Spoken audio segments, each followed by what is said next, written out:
Power to the people, baby. Power to the people. On the streets, at George Floyd's square where he was killed, part shrine, part sanctuary, this trial is stirring up high emotion. Even in church.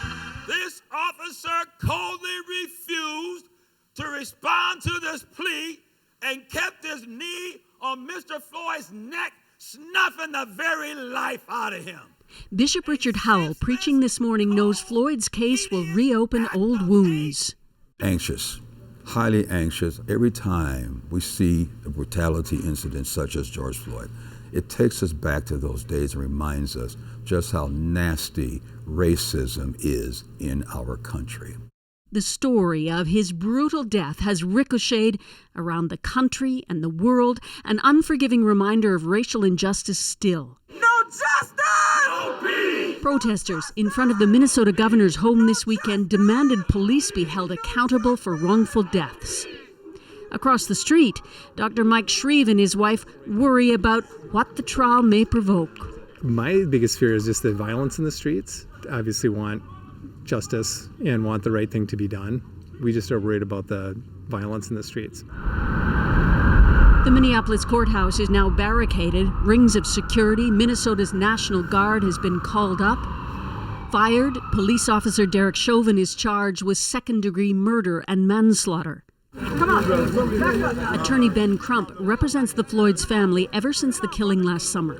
This case is probably one of the most important civil rights cases in the last 100 years.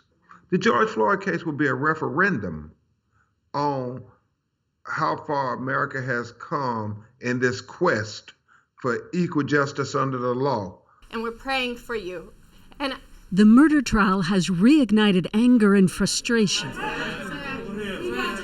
with families whose sons and daughters have been shot or killed by police, like Valerie Castile. Son Philando was killed by police 5 years ago at a traffic light.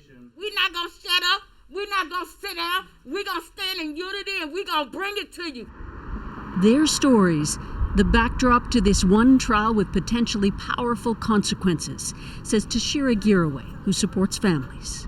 What happened after George Floyd's death, the riots, the uproar, did not happen in result of one man's life. It happened because many other people were murdered before George Floyd, and nothing happened, nothing changed. Expectations this time are high.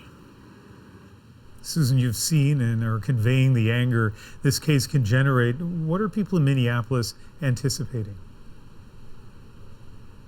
Well, with this trial live stream, concerns that bits of evidence, will come out and set off strong emotions, and also, Ian, that misinformation could spread widely. And we're expecting a long trial. Take us through the timeline. Yeah, jury allocation maybe 3 weeks, but we could see a verdict maybe mid-April or end of April. But as this is a trial, well, that's just a projected timeline, Ian. Looking forward to your reporting. Thanks, Susan. All right.